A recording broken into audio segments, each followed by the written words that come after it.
In the fast-moving landscape of hip-hop, it is incredibly easy for artists that aren't frequently present to start fading away into the background. And despite his high level of talent and artistry, I unfortunately think this is happening to A$AP Rocky after 6 long years since his last album and the amount of heat he's caught from Drake recently. But Rocky is finally coming back with a new album, and as a huge fan of his, I wanted to lay out what things I want and expect to hear from this new A$AP Rocky project. So let's first talk about the direction of this album. Although we don't know much about it, we do know that it's gone through a good amount of changes. From 2018 onwards, Rocky was frequently seen wearing a lot of smiley face clothing, which seemingly teased his album All Smiles. But Rocky would later go on to confirm that All Smiles was never the title. Then around 2021, Rocky was heavily featuring the word Grim on his Instagram bio, captions, and even had a song called Grim Freestyle, which he previewed but he never dropped. Grim ended up not being the album title, but still remained a motif for Rocky, as we'll see him comment on later. Moving on to the content of the album, in a 2021 GQ interview, Rocky revealed that his album revolves around a ghetto love tale, likely centered around himself and Rihanna. A year later, he dropped the song DMB, which seamlessly aligns with this theme. But it's been 2 years since then, and it's likely that there's been many changes.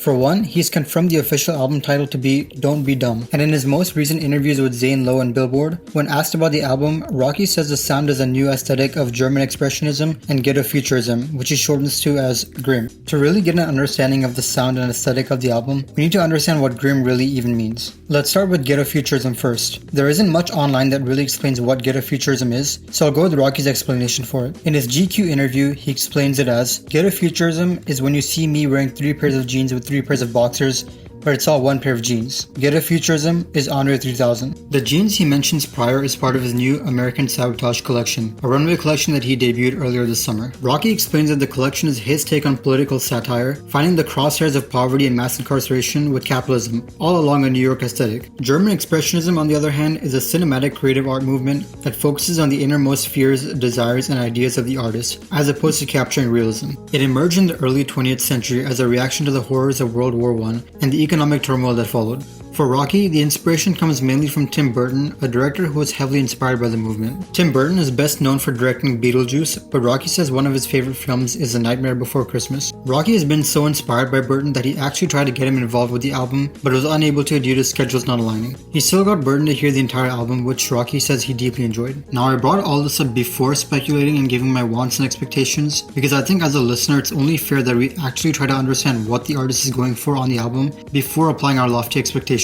And the reason I wanted to make a preview video was because a lot of people review albums but don't tell the viewers what they were expecting going into the album. And these expectations really subconsciously affect our opinions on the music we consume. So before I end up reviewing and talking about this album in the future, I wanted to actually explain what I personally want to hear going into the album. So with that being said, let's get right into it. When it comes to the content of this album, there's definitely a lot that Rocky has been through since dropping Testing in 2018, just in the public eye. He's gotten locked up in jail in Sweden for assault, he's gotten into a long-term relationship with Rihanna, he's had 2 kids, he's gotten a rap beef with Drake, and he's fighting another case for shooting one of his own A$AP members. Aside from that, we know that Rocky seems to have some level of political or social commentary based on his American Sabotage fashion line. And with the German expressionism stuff, I'm not sure if the inspiration has led Rocky to get deep and personal with his lyrics, or if it's just an aesthetic thing that'll be brought out better by the beats and the visuals. As a big fan of Rocky, I'm not sure how much I want to hear him rap about politics or social issues. I know he has in the past, but I don't think it's really his strength, nor something I want to hear for multiple songs on the album. Overall, for me, content-wise, my expectations aren't too high because I've never really listened to Rocky much for what he's rapping about.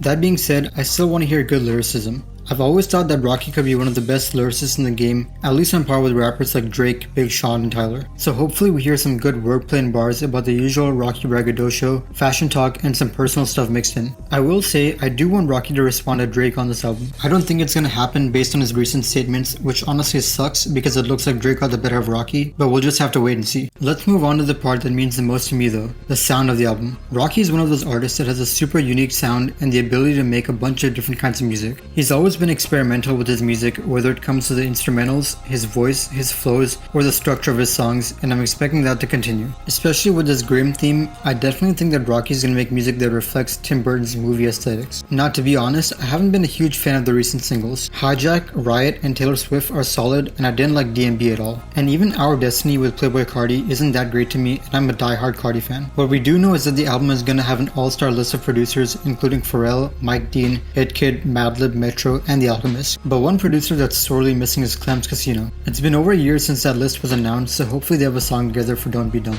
So moving on to the types of songs I want to hear from Rocky, I definitely want to hear him go back to cloud rap. I feel like the cloud rap era was really short, but it was some of the coolest sounding music. I want to hear Rocky touch base with his roots and make some of that Purple Swag, Pain, Level type of music again. Then I want to hear Rocky go back to singing again. Songs like Sundra show Rocky's ability to make catchy songs, and LSD shows how Rocky's voice can complement the instrumental to bring an ethereal experience. Another thing Rocky's really known for is his big posse cuts like One Train and What Happens that feature a ton of MCs and are basically like a cypher. Rocky getting together a group of talented artists again over a smooth Alchemist beat would be absolutely insane. And lastly, I just want Rocky to have a couple bangers again, man.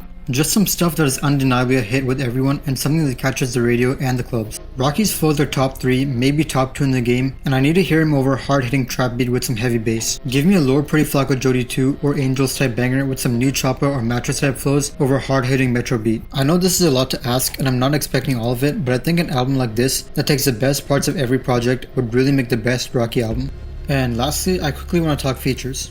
I would have wanted to see Rocky work with Drake again, but clearly that's not happening anymore. Travis would be a dream too, but I highly doubt it. I think both J. Cole and Tyler are already confirmed, which is gonna be dope since Rocky and Tyler never miss, and Cole is one of the best feature artists. I really hope we get more songs with Carti, even if it's just a finished version of their songs that leaked earlier. It would be cool to see Rocky do something different and work with someone like The Weeknd too. And if anyone could get Frank Ocean back in the studio, it would be either Rocky or Tyler. Tame Impala would be a collab that could really work too, especially if Rocky's going for that psychedelic, dreamy style. I think Tame Impala's instrumentals and vocals would be the perfect fit. But anyways, that basically wraps up my preview for Don't Be Dumb. I'm not expecting everything I said in this video to come true, but I hope we get at least a few of them. I also hope that Rocky really does stick true to the themes of the album, like the title and the grim stuff that he keeps talking about. At the end of the day though, I want this to be a successful project for Rocky. It's been 6 years since the last album, and I know Rocky feels the pressure and really wants to deliver the best album possible. He's been under a lot of scrutiny because of the Drake beef, and a lot of people have been disrespecting Rocky, saying that he's fallen off. Obviously the album got delayed, but the rollout so far has been pretty bad, with Rocky only promoting one new single and one leak. It just feels like nobody besides Rocky fans really even know that he has an album coming, and that shouldn't be the case when he hasn't dropped for 6 years. There's also been rumors about Rocky delaying the album because of Travis re-releasing Days Before Rodeo, but I hope that isn't the reason, because there are only more heavy hitters to come. Drake and Party Next Door, The Weeknd, Kendrick Lamar, and Carti are all supposed to be dropping by the end of this year, so Rocky is really never going to find an empty slot. At the end of the day, I hope that regardless of how much of what I want comes true, that this album brings Rocky back into the spotlight and conversation as one of the best and most influential rappers in hip-hop. And that's all I got for today. If you enjoyed, please drop a like and subscribe. I'll see you guys on the next one.